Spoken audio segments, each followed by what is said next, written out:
team and just didn't quite play as well as what we should have really in the first half of the tournament, but perform much better at the back end. So, look, all in all, it was a disappointing season. We just didn't have a good season. So, look, I think in the end, the decision by the ownership to buy JOFRA at a reasonable price, we're just hoping that he's a player that can be with us long term. He's been one of the best, if not the one, definitely the best.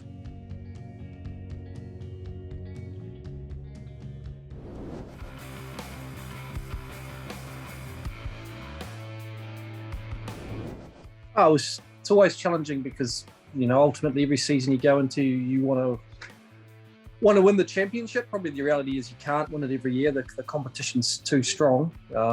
And given that we've had a lot of success in recent years, I suppose the expectation for us is pretty high. We obviously had a new team and just didn't quite play as well as what we should have really in the first half of the tournament, but perform much better at the back end. So, look, all in all, it was a disappointing season.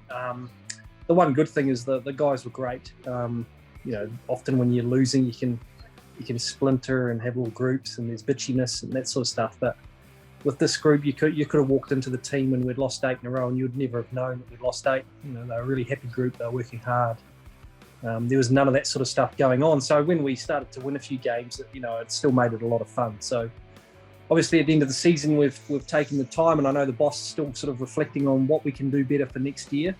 But you'd expect with some of the young players who got some experience, guys like Tim David coming in and playing so well, that we've certainly got a team that should perform a lot better next season.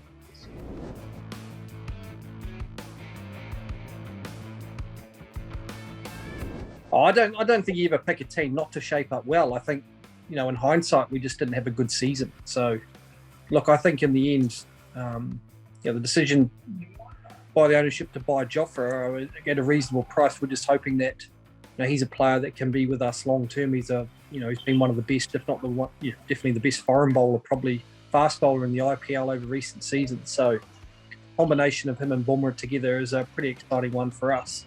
And it's a calculated risk that he'll be fit in the second season. So look, we'll just see what happens next year. Hopefully, I've obviously got some injury concerns at the moment, but the BUMRAH JOFRA combination is a pretty exciting one. As I said, we've had a season where we just didn't quite get the production out of some of our senior guys that we would have liked.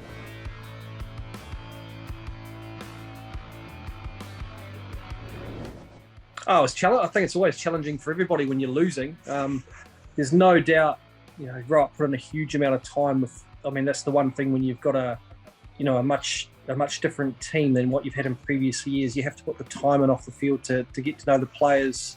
And he did a huge amount of work behind the scenes with the players and bowlers meetings, with one-on-one meetings with the bowlers to try and get us to a position where we would perform. So sometimes that hard work and the hard work that he was doing just doesn't come out on the field. I think we started to get the rewards for that at the back end of the year where we played really well. It just took a little bit longer to come, and certainly wasn't like we were not competitive. When we got the opportunities to win games, we weren't good enough to do it. But yeah, Rohit was really calm through the whole season. As I said, putting in a lot of work with the boys. And when we started to get the rewards of that, but unfortunately by the time we did, we were already out of competition.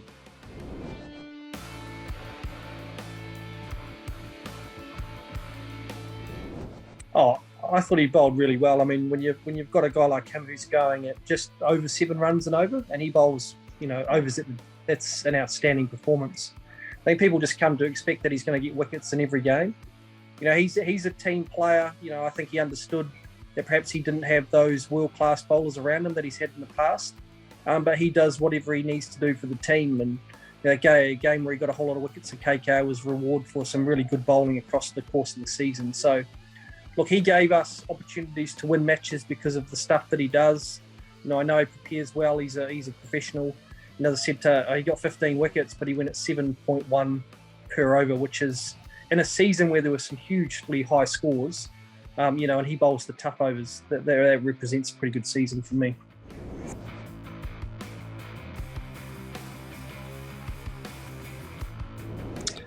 Yeah, he's got some work to do, Haj. You know, you have to, when you're playing for a team like Mumbai, it's like anything. To make the squad's one thing, but to make the playing 11's another. You know, he's still got a lot of development to do, a lot of hard work to do.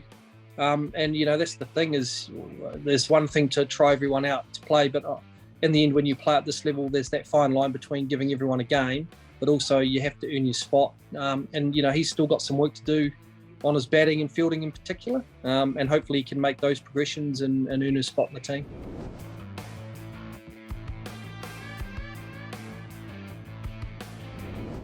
Yeah, I thought he did brilliantly. I mean, obviously, the way he captained the team, yeah, he's a pretty cool cat, HARDIK. I really like him. Obviously, he came in to the IPL with Mumbai my first season, so we spent a lot of time together. Really good guy. Got a lot of time for him, still messaged him over the course of the season as well. So, yeah, I mean, it was probably a foreign role for him to step up as leader for a new franchise, but he was, you know, he was brilliant. He did a great job, very calming influence, played well with both bat and ball and led from the front, and you can't ask for anything more from the skipper. So, from my perspective, I miss him. You know, it'd be nice to have him around in our team because he's a quality player. You know, in India, they need him for the World Cup coming up because I think he showed just how much of a quality player is, but also what a good leader he was too. And I think it's important to have good leaders in your team. And yeah, he had a brilliant season.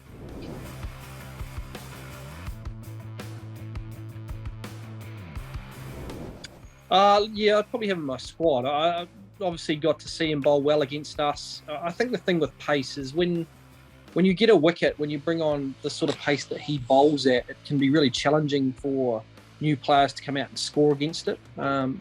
He obviously still got some work to do on his control because, by the same breath, if you get set batsmen and you don't have that control, you can go for a lot of runs. So he was sort of a little bit of rocks and diamonds, wasn't he? Lots of runs, or we put in sort of match-winning performances. But you know, if you've got a bowler who can put in 3 to 4 match-winning performances a season, you know, it's great to have those sort of characters in your team, and you'd expect him to get better and better the more he plays. So you have to temper it a little bit. There's a couple of things that are important. You have to move the ball in some respects off the seam, because it's good to bowl 150, which he did over T20, but if you want him to play longer formats, it's rare that you can keep that sort of pace up over 50 overs or a test match in particular. So if you don't do anything with the ball or don't bowl with control, then it can be a little bit more challenging.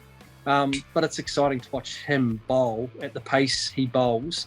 And it's nice to see someone new come on the scene and have success. So, yeah, I hope he continues to develop. I thought he was really impressive, and look forward to seeing how he goes over the coming months. And, yeah, I'd like to see him in the Indian World Cup squad.